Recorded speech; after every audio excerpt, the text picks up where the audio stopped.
Kalau mencuci gelas, dicuci semua pakai sabun. Gini kan. Baru dibasuh. Cium dulu. Jangan sampai tamu minum bau kepala ikan salai. Jangan sampai tamu minum bau sabun. Begitu mak saya mengajar saya. Padahal saya anak laki-laki. Dari mulai mengkacau teh pun dia aja. Jangan tuntang-tuntang, malu apa. Dicium dulu, jangan sampai bau sabun. Laki-laki tuh begitu mengajar anak laki-laki. Kalau baju tuh putih, nampak ketiak kuning, nampak kerah hitam, digosok pakai sabun telepon. Diletakkan di panas jam 9 pagi. Agak setengah jam. Jangan sampai kering. Sesudah itu, baru dikucak pakai. Jangan kau pakai pemutih. Lapuk dia. Alhamdulillah. Allahumma salli ala Sayyidina Muhammad wa ala ali Sayyidina Muhammad. Allahumma allimna ma yanfa'una. Wanfa'na bima 'allamtana innaka antal alimul hakim. Rabbi shrah li sadri wa yassir li amri wahlul 'uqdatam min lisani yafqahu qawli. Qala al-musannif rahimahullah. Imam Muhyiddin Abu Zakaria Yahya bin Syaraf An-Nawawi berkata dalam kitab Riyadhus Shalihin min kalami sayyidil mursalin, nafa'anallahu bi'ulumihi fid darain. Mudah-mudahan Allah memberikan manfaat ilmunya untuk kita dunia akhirat. Bihi wa ilaihi, dengan sanadnya, dengan sanad Imam Nawawi sampai kepada Aisyah, dari Sayyidatuna Aisyah radhiyallahu anha, nomor 268. Qalat, dia berkata, dakhalat alayya imra'atun, ada seorang perempuan datang menjumpai saya. Wa ma'aha ibdatani, perempuan ini membawa ibnatani, dua orang anak perempuan. Laha, anak dia, yang dibawanya ini anak dia, bukan kawan, bukan anak orang lain. Tas'alu, sa'ala yas'alu, bisa diartikan bertanya. Wa ammas sa'ila fala tanhar. Tapi sa'ala yas'alu, tengok konteksnya, bisa juga meminta. Dalam ini dia bukan bertanya, dia meminta. Meminta pertolongan. Falam tajid indi syai'an, tapi dia tidak mendapatkan apa-apa. Tak ada yang bisa ku tolong, tak ada yang bisa ku bantu, kata Sayyidatuna Aisyah. Ghaira, hanya saja yang bisa ku kasih, tamratin, satu biji kurma. Tamratin wahidatin, sebiji kurma lah yang bisa ku kasih. Kurma zaman dulu sama kurma zaman sekarang beda. Kurma zaman Nabi itu makanan pokok. Kurma zaman sekarang cemilan. Zaman Nabi itu makanan pokoknya 4. Yang pertama tamratun, yang kedua gandum, qamhun, yang ketiga zabibun, anggur kecil yang dijemur, kismis kata orang. Yang keempat aqitun, susu kambing dijemur, ditalam sampai membeku, mentega. Makanan pokok orang zaman dulu. Sebelum masuk nasi ke Makkah Madinah. Belakangan dari Asia Tenggara inilah, setelah munculnya kapal uap, kapal layar datang ke Nusantara. Dari sinilah orang itu membawa beras ke sana. Sejak itulah orang itu kena diabetes. Mengantuk aja bawahnya gara-gara nasi. Sekarang orang sudah meninggalkan nasi semua. Diet karbo. Makan sayur, makan daging, makan ikan, menghindari karbo. Duduk kita satu meja. Mohon maaf Pak Ustadz, saya udah 6 bulan meninggalkan nasi. Saya udah 2 tahun. Ustadz, saya udah tiga tahun, 3 jam meninggalkan nasi. Tak ada yang bisa kukasih hanya sebiji kurma, kata Sayyidatuna Aisyah. Fa'a'taituha, maka kuberikanlah kurma tadi ke dia. Faqasamatha, kurma yang sebiji tadi dibaginya. Baina ibnataiha, dibaginya 2. Baina ibnataiha, sebelah untuk anaknya, sebelah untuk anaknya. Fa walam ta'kul minha, dia tak makan. Sebelah untuk anak dia, sebelah untuk anak dia tak makan. Rupanya kurma berubah. Kurma dulu sama kurma sekarang berubah. Tapi ibu dulu dengan ibu sekarang tak. Ibu zaman dulu membagi kurma untuk anaknya, dia tak makan. Ibu sekarang pun begitu juga. Dibaginya kurma ke anaknya, dia tak makan. Rupanya udah makan lontong sepiring.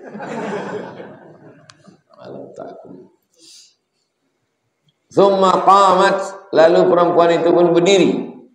Udah makan anak dia berdiri. Fa kharajat, dia keluar rumah. Fadakhalan nabiyyu, tak lama sesudah itu masuk Nabi sallallahu alaihi wasallam alaina, masuk dia ke tempat kami. Fa akhbartuhu, lalu aku beritahukan kepada Nabi, ya Rasulullah sallallahu alaihi wasallam, tadi ada seorang perempuan minta bantuan, aku pun tak bisa menolong. Ku kasih sebiji kurma, dibelahnya kurma itu, dikasihnya anaknya 1, disebelah untuk anaknya. Habis itu pulang dia sudah. Apa kata Nabi? Faqala, Nabi berkata, coba perhatikan baik-baik. Nabi masuk, aku memberitahukan ke Nabi. Tak ada kata Aisyah, tak ada kata Aisyah. Nabi masuk, lalu Nabi mengatakan, tadi ada perempuan tadi datang kemari kan? Dia minta kurma, tak ada kalian bisa ngasih, lalu kalian bagi 2 kan? Kira-kira Nabi tahu apa tak tahu? Tahu. Malaikat Jibril kasih tahu. Tapi dia tidak sok-sok tahu. Orang sekarang tahu pula dia apa niat tamu. Saya tahu saya niat tamu. Mani betulia, siapa yang diuji Allah Subhanahu wa taala. Betulia dari kata bala, ujian. Siapa yang diuji min hadhil banat, siapa yang diuji punya anak perempuan, banat perempuan, banin laki-laki. Siapa yang diuji punya anak perempuan, bisyai'in fa ahsana ilaiha, dia buat baik kepada anak perempuan itu. Ahsana, ihsan. Allah memerintahkan ihsan sesudah kepada Allah, kepada orang tua. Wa qadara rabbuka alla ta'budu illa iyyah wa bil walidaini ihsan. Allah menyuruh ihsan yang pertama kepada Allah. Wa ahsin kama ahsanallahu ilaik. Buat ihsanlah kamu. Ustaz pulang dari Makkah, kasih ke saya 1 botol Zam-Zam. Terima kasih ya Ustaz. Ya. Habis itu pas saya pulang, saya balas pula sebotol. Itu namanya jaza. Jazakallahu khairan. Jaza namanya.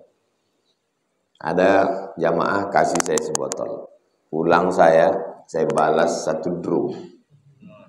Itu namanya ihsan. Ihsan. Itulah ihsan. Fa ahsana ilaihinna, buat baik kepada anak perempuan. Kasih makan, kasih minum, kasih pakaian, sekolahkan, kasih duit, kasih modal, nikahkan. Carikan suami yang baik, yang jujur, yang amanah, yang selalu ikut kajian subuh Rabu. Yang senyum yang udah berbini pula. Kalau dia orang kaya, jaga dia baik. Kalau kebetulan dia orang susah, tapi dia takut pada Allah, tanya, ada duit kau untuk mahar? Tak ada, Pak. Ini ada sedikit duit. Yang penting kau jaga anakku. Kaulah yang diharapkan lagi untuk menjadi imam. Yang lain jadi makmum pun tak bisa. Itu makna fa'ahsana ilaihinna, buat ihsan. Buat ihsan kepada dia. Kunna lahu, kalau bisa kita buat untuk anak perempuan ini, kunna lahu sitran minan nar. Maka anak perempuan itu nanti akan menjadi sitran. Ibu-ibu di belakang, bapak di depan. Tak boleh bersatu. Mesti ada tirai. Tirai itu bahasa Arabnya satir. Satir, sitran, penutup.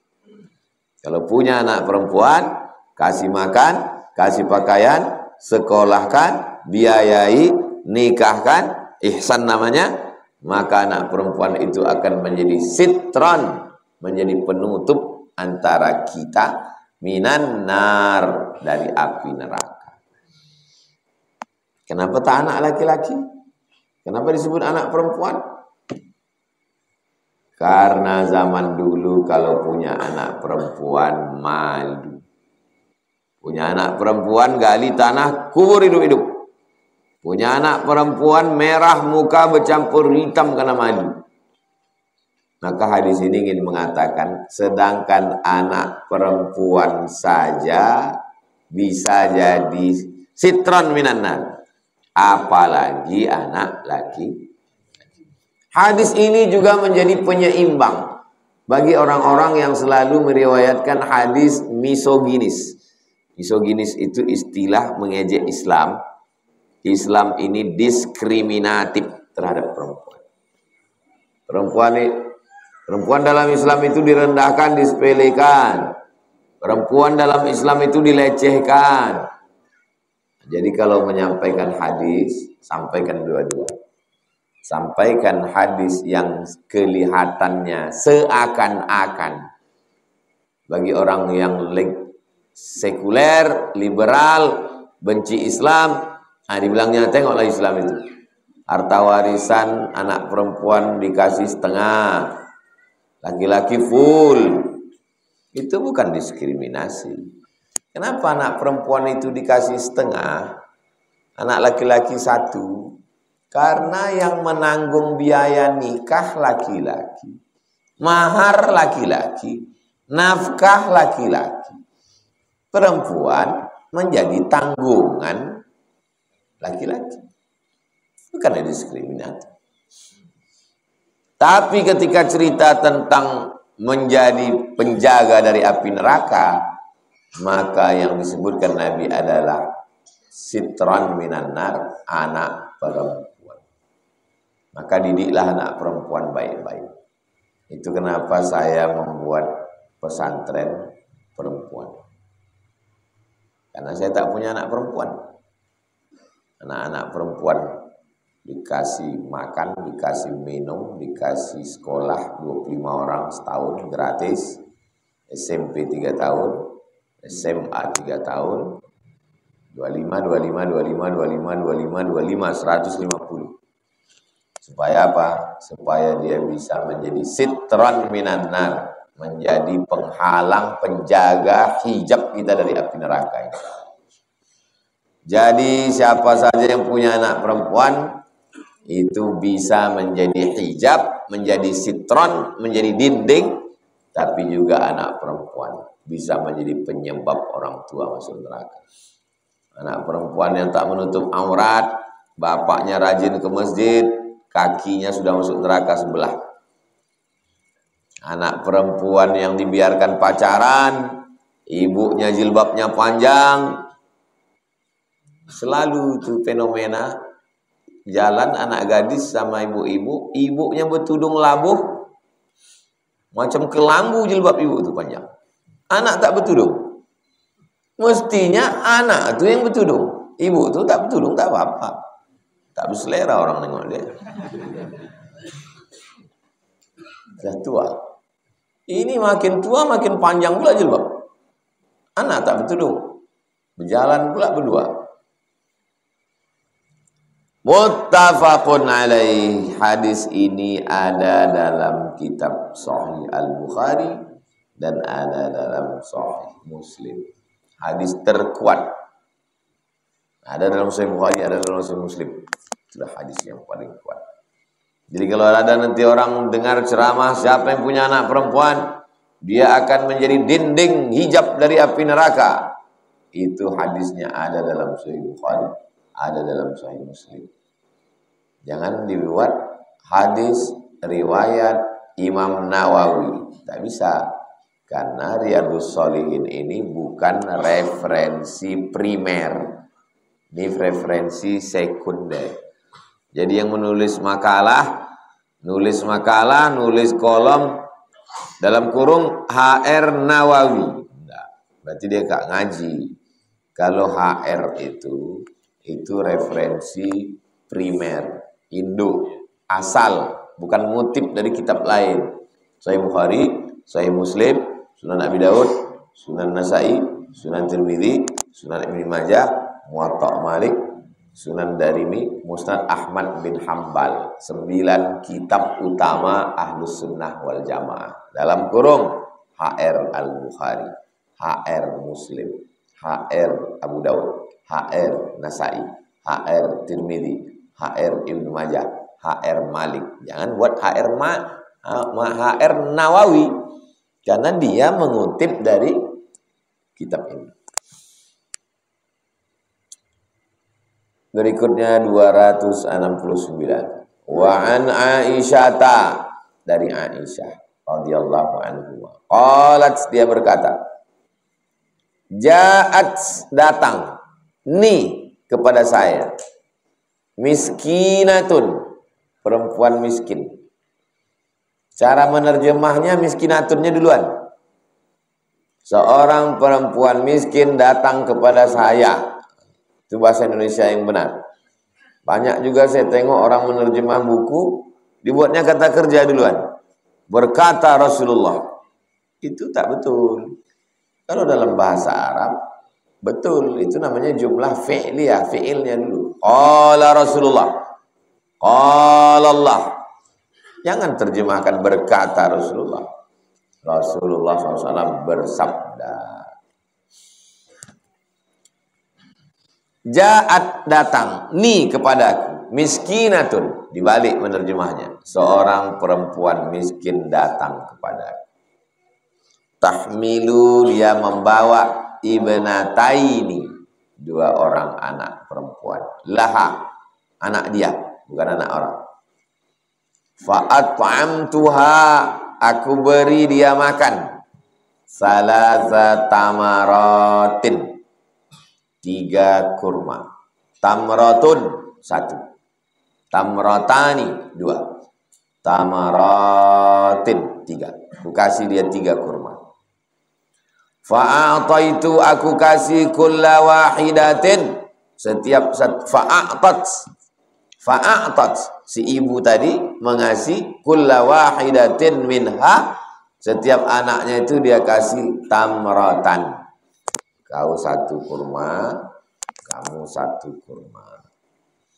Wa rafa'an ila fiha, yang 1 kurma lagi diangkatnya ke mulutnya. Fiha itu ke mulutnya.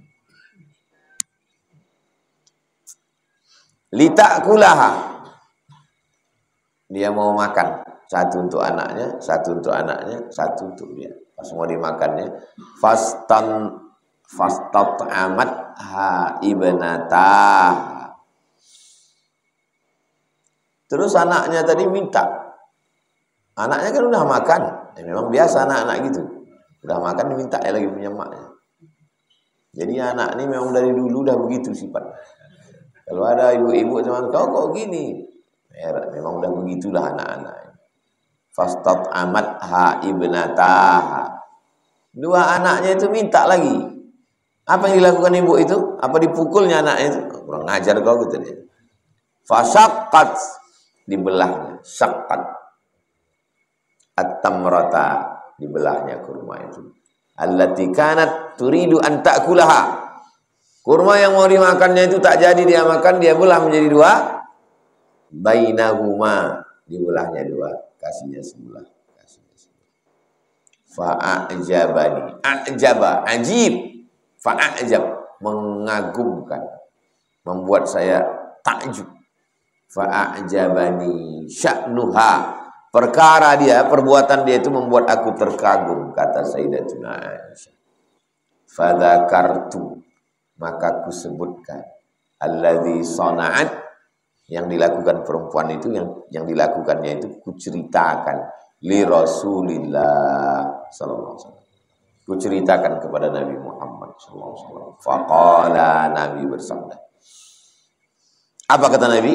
Innallaha, sesungguhnya Allah, menunjukkan bahwa beritanya ini sangat benar karena diawali dengan inna littaukid. Innallaha wa malaikatahu yusholluna 'alan nabi. Inna ma'al usri. Innallaha, sungguh, sesungguhnya Allah. Ditambah lagi taukid yang kedua, qad. Qad kalau masuk ke fi'il madhi, sungguh. Dua kali sungguh. Sesungguhnya Allah sungguh aujaba, wajib laha, bagi perempuan itu al jannata, wajib perempuan itu masuk surga. Terus kalau dia banyak dosa macam mana? Atau a'taqaha, Allah bebaskan dia, Allah selamatkan dia, biha, karena mengasihi kurma itu, minan nar, diselamatkan Allah dia dari neraka.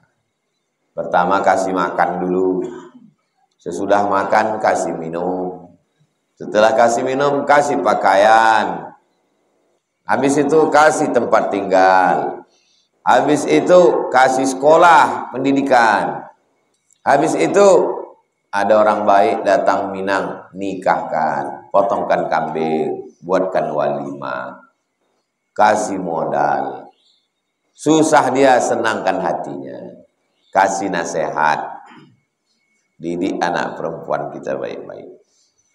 Pusing aku dengan anak perempuan nih Pak Ustadz, rumah macam kapal pecah, masuk ke kamar macam Titanic baru meletup, dinding wallpaper habis kena tulis-tulis, menjerit-jerit. Jadikanlah anak itu seperti tamu. Kalau datang tamu, mau kita hamuk dia? Enggak.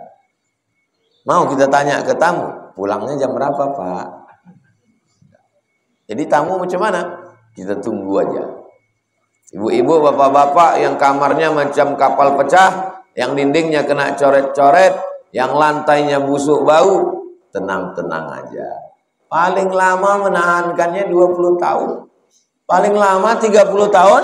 Setelah itu nanti dia pun akan pergi dipinang orang.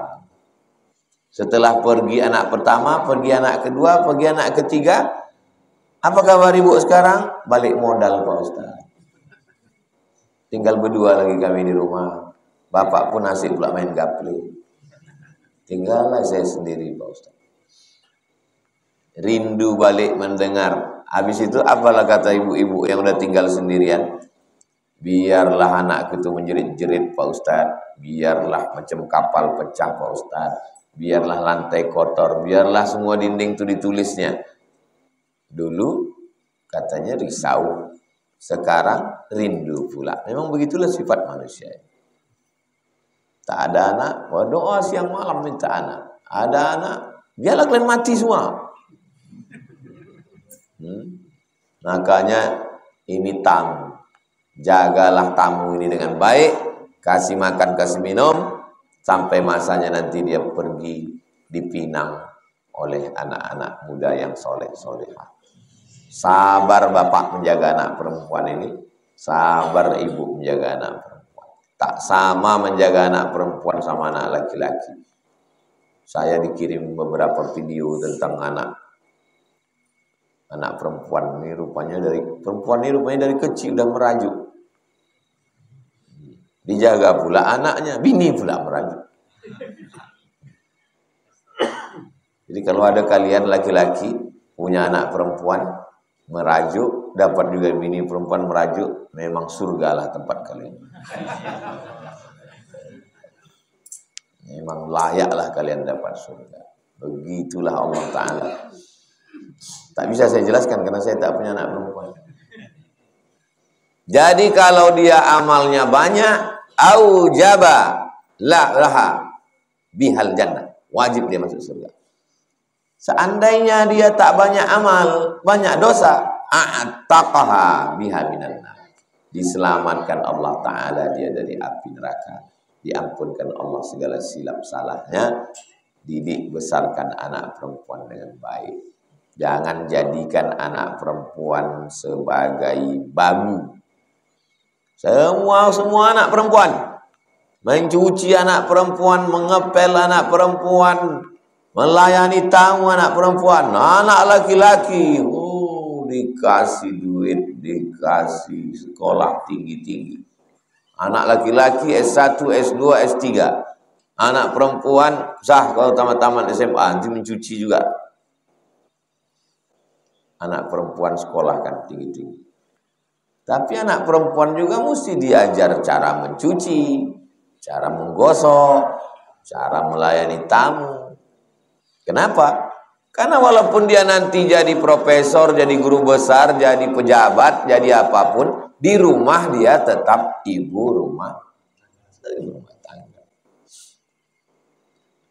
Nanti kau kalau ada tamu mengkacau teh manisnya, ditekan sendoknya itu ke bawah. Nah, ditekan ke bawah supaya apa? Supaya tak berbunyi. Jangan sampai orang di dunia kelentang, malu kita. Kalau mencuci gelas, dicuci semua pakai sabun. Gini kan. Baru dibasuh, cium dulu. Jangan sampai tamu minum bau kepala ikan salai. Jangan sampai tamu minum bau sabun. Begitu mak saya mengajar saya. Padahal saya anak laki-laki. Dari mulai mengkacau teh pun dia jangan tuntang-tuntang, malu apa. Dicium dulu, jangan sampai bau sabun. Laki-laki tuh begitu mengajar anak laki-laki. Kalau baju itu putih, nampak ketiak kuning, nampak kerah hitam, digosok pakai sabun telepon. Diletakkan di panas jam 9 pagi. Agak setengah jam, jangan sampai kering. Sesudah itu, baru dikucap pakai. Jangan kau pakai pemutih, lapuk dia. Habis memandi, anduk jangan diletakkan di atas tempat tidur. Dijemurkan. Kalau ibu didik anak laki-laki baik, mudah bininya menjaga dia. Kalau ibu didik anak laki-laki ibu baik, senang bininya. Kalau ibu biarkan anak laki-laki ibu kurang ajar, ibu susah, bininya lebih susah lagi. Kalau ada di antara ibu yang susah menjaga laki ibu, berarti mertua ibu dulu kurang mengajar. Tapi jangan balik dari sini ibu hamuk mertua. Gara-gara kau lah aku susah menjaga anak kau ini.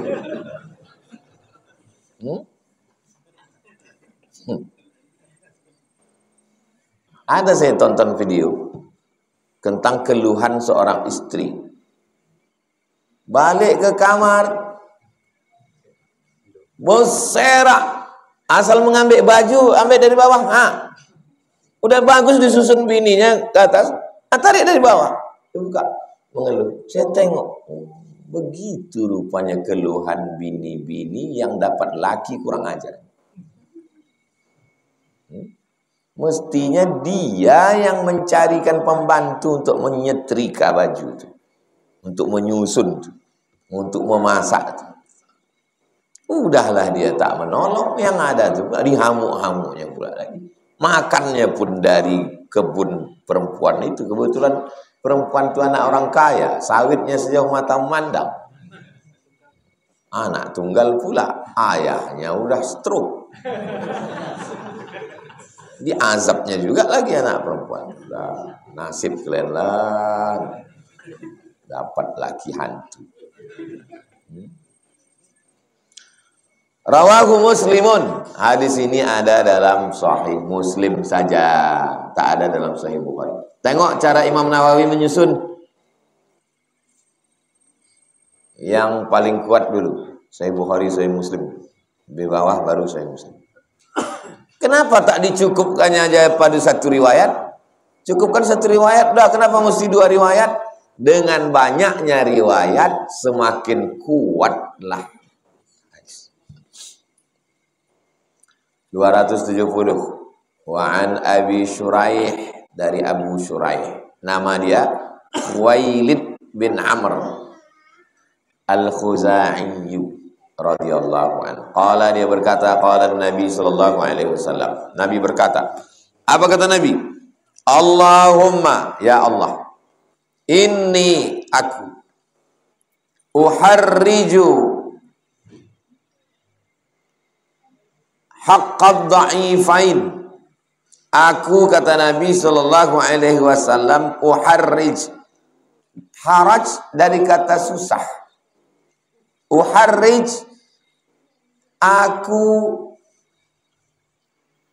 memperjuangkan dengan susah payah hak dua manusia yang lemah. Hak dha'ifain, dua orang yang lemah.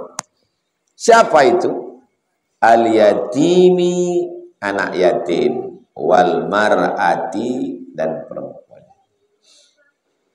Anak yatim ini punya hak, tapi dia lemah. Ayahnya tak ada, emaknya janda, maka ditolong.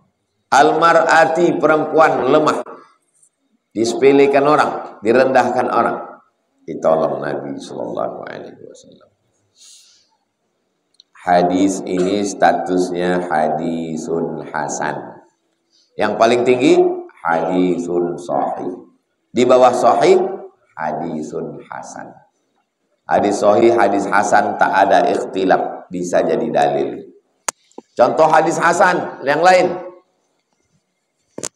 Mentalkinkan mayat sesudah dikubur.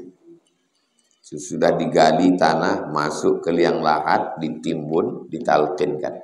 Ya fulan bin fulan, kalau datang kepadamu dua malaikat mungkar nakir bertanya, "Man rabbuka?" katakan, Tuhanku Allah. Itu hadisnya hadisun hasan. Hadis tentang salat sunat isyraq 2 rakaat, hadisun hasan. Hadis tentang mengazankan bayi baru lahir, hadis hasan. Apa bedanya sama hadis sahih?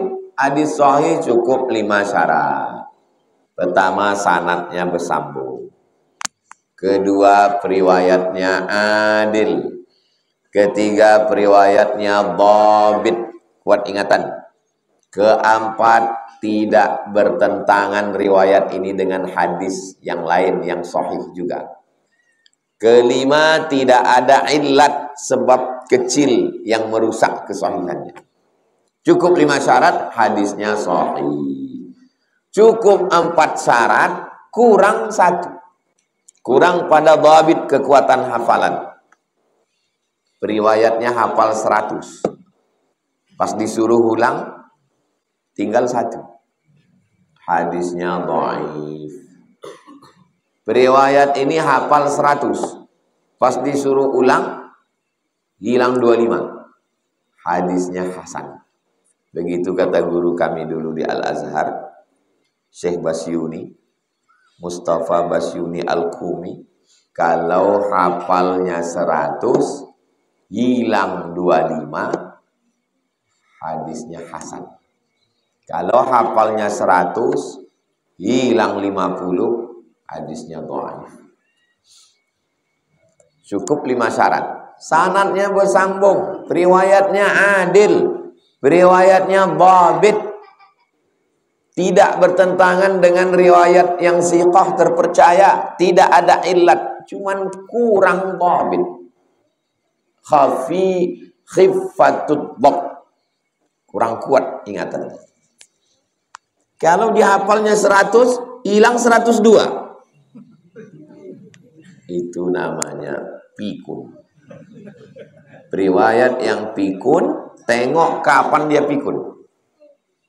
Kalau dia pikunnya setelah tua, maka riwayatnya waktu dia meriwayatkan masih muda, riwayatnya sahih. Tapi kalau meriwayatkannya setelah dia tua, riwayatnya dhaif. Itu maka hadis itu detail. Rawi ikhtalata, si fulan ini pikun. Kapan dia meriwayatkan hadis itu? Karena tak mungkin lahir langsung pikun. Dia meriwayatkannya waktu masih muda. Berarti hadisnya sahih. Sedetail itu riwayatan hadis.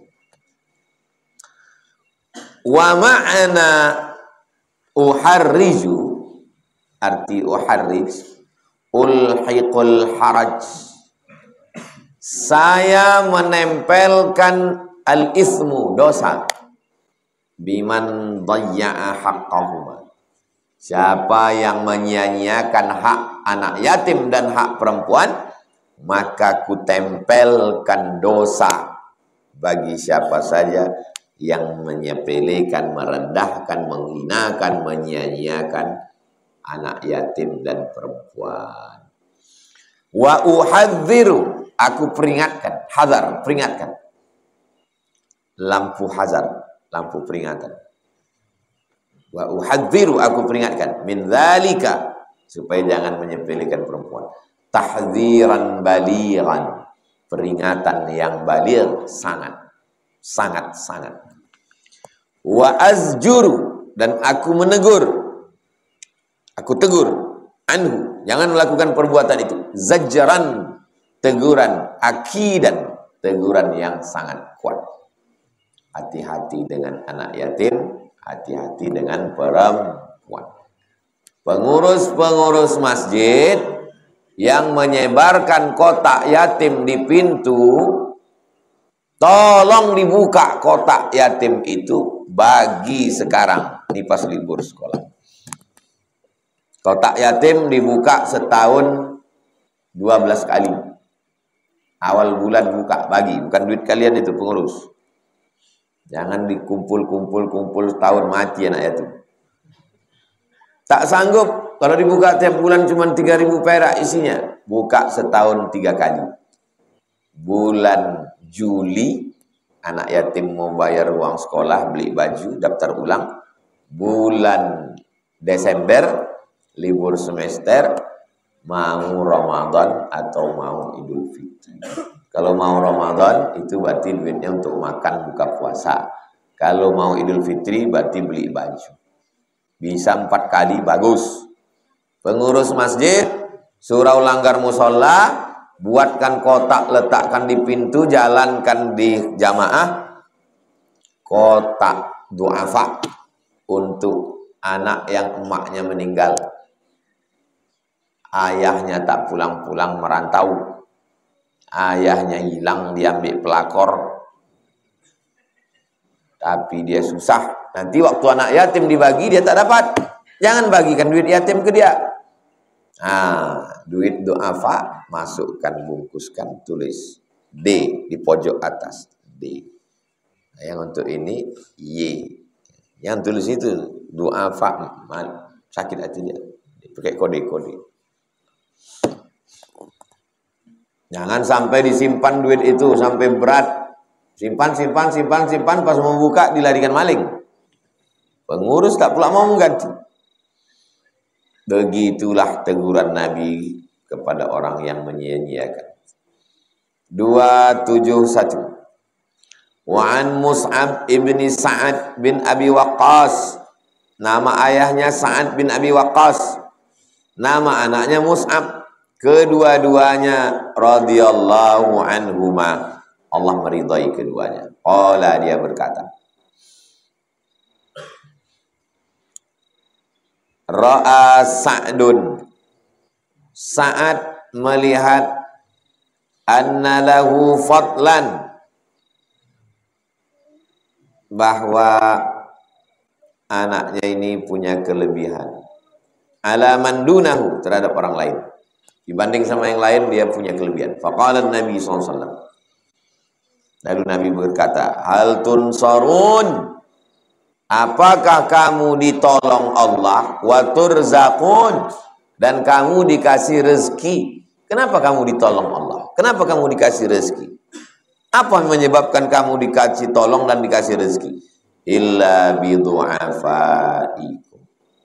Kamu ditolong Allah, dikasih rezeki itu karena orang-orang yang dhaif. Anak yatim, fakir miskin, orang tua jompo, janda-janda tua, kamu tolong mereka, bangun dia malam berdoa, karena itulah Allah menurunkan pertolongan pada kamu. Bukan karena kamu hebat, maka tolong orang susah. Kalau mau ditolong Allah, mau dikasih rezeki, kuncinya simpel saja menurut hadis.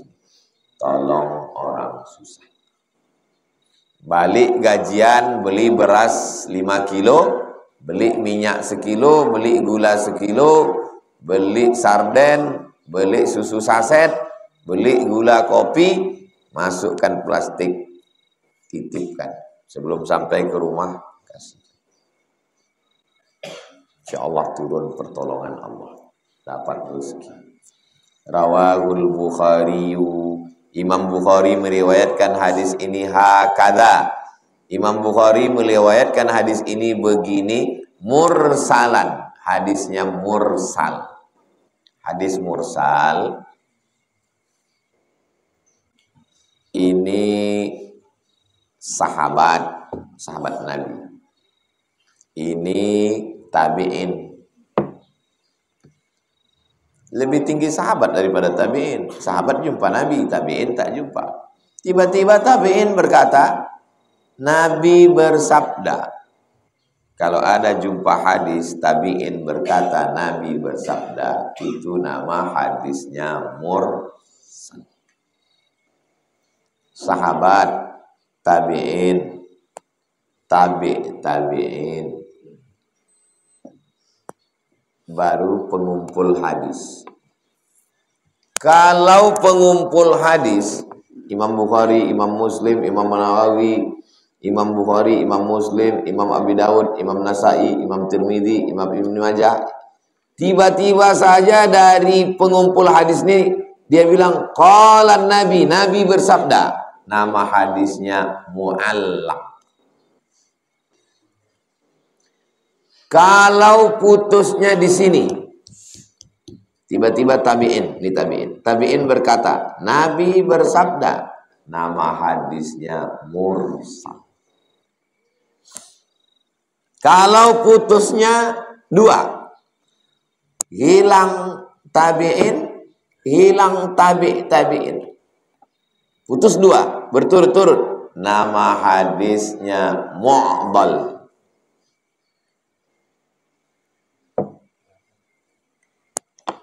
Tidak di sini, tidak di sini. Putus di tengah satu.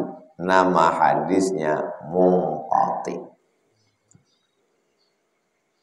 Kalau hilang sahabat, mursal. Putusnya dari penyusun kitab, mu'allaq. Kalau hilang 2 berturut-turut, mu'dal. Tidak 2, tidak di pangkal, tidak di ujung, hilang di tengah, munqati. Keempat-empat ini hadis dhaif. Dhaifnya kena pasal putus sanad. Putus sanad. Putus di pangkal, mu'allaq. Putus di ujung, mursal. Putus 2 berturut-turut, mu'dal. Putus 1, munqati. Tak masuk ke kepala saya Pak Ustaz, tak usah dipikirkan.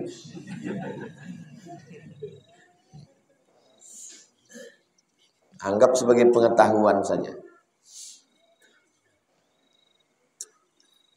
Itu dipelajari dalam mustalah hadis. Fa inna Mus'ab ibn Sa'ad, karena Mus'ab bin Sa'ad tabi'iyun. Dia bukan sahabat, dia tabi'i. Warawahul Hafiz Abu Bakar Al-Barqani. Oh, kalau begitu hadis ini putus sanadnya. Riwayat Bukhari putus, tapi ada yang nyambung. Diriwayatkan Al-Hafiz Abu Bakar Al-Barqani fi sahihihi, dalam kitab sahihnya, muttasilan, sanadnya bersambung. An Mus'ab an abihi, dari Mus'ab dari bapaknya. Siapa yang menjelaskan ini? Yang menjelaskan Imam Nawawi. Jadi kalau satu riwayat putus, apakah riwayat lain juga putus? Tidak. Makanya kalau kita membaca hadis putus, kita bilang dhaifus sanad. Sanad yang ini yang dhaif. Dan sanad lain boleh jadi ada yang sahih. Karena satu hadis sanadnya bisa 5, bisa 6. Macam inilah. Nah ini. Tiba-tiba yang mahasiswa dari Bengkalis balik ke Bengkalis, diriwayatkan. Yang dari Inhil balik ke Inhil. Yang dari Rohul balik ke Rohul. Yang dari Pasir Limau Kapas balik ke Rohul. Udah berapa sanad ini? Boleh jadi yang dari Inhil putus, dhaif, tapi yang lain kan tidak. Maka tidak bisa menghukum satu hadis hanya dari satu sanad. Hadis-hadis yang didhaifkan Albani ternyata sahih. 7 jilid. Kata Albani, dhaif. Rupanya dia tak tahu ada sanad yang nyambung. Datang Syekh Mahmud Said Mamduh. Syekh Mahmud Said Mamduh. Ditulisnya kitab judulnya At-Ta'rif bi Awhami man qassama sunan ila sahih wa dhaif. 7 jilid. Hadis-hadis yang didhaifkan Albani ternyata sahih. Qala Al-Albani berkata, hadisun dhaif, hadis ini dhaif. Qultu, kataku, kata Syekh Mahmud, ada riwayat ini, ada riwayat ini, ada riwayat ini. Bal sahih, hadis ini sahih. Ternyata sahih. Jadi tak bisa mengambil satu hukum dari satu orang, dari satu sanad, karena sanad hadis banyak. Terakhir 272. Wa an Abi Darda, nama dia Uwaimar. Abu Darda bukan nama. Ada Pak Ustadz kawan saya namanya Abu Darda. Nah, memang nama dia, begitu di paspor, begitu di KTP, begitu di KK. Memang nama dia Abu Darda. Tapi yang ini sahabat Nabi, namanya Uwaimir. Uwaimir. Nama panggilan dia Abu Darda. Qala, dia berkata, sami'tu Rasulullah SAW yaqul, aku dengar Nabi bersabda. Apa kata Nabi? Ibghuni ad-du'afa. Ibghuni ad-du'afa. Ibghuni artinya dekatkan kepadaku orang-orang lemah. Dekatkan kepadaku orang-orang lemah. Kenapa? Cari orang lemah, cari anak yatim, cari fakir miskin, cari du'afa, dekatkan padaku. Kenapa? Fa innama tunsarun, karena kamu ditolong Allah, wa turzaqun, dikasih rezeki, bidu'afaikum, karena orang lemah-lemah itulah kamu ditolong.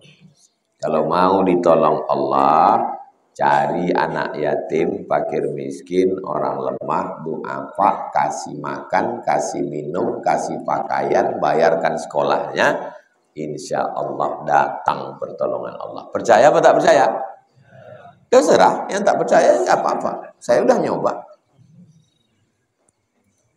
Insya Allah turun pertolongan Allah. Dibukakan Allah pintu-pintu rezeki.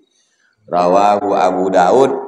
Hadis ini diriwayatkan oleh Imam Abu Daud. Bi isnadin jayyid, sanadnya jayyid.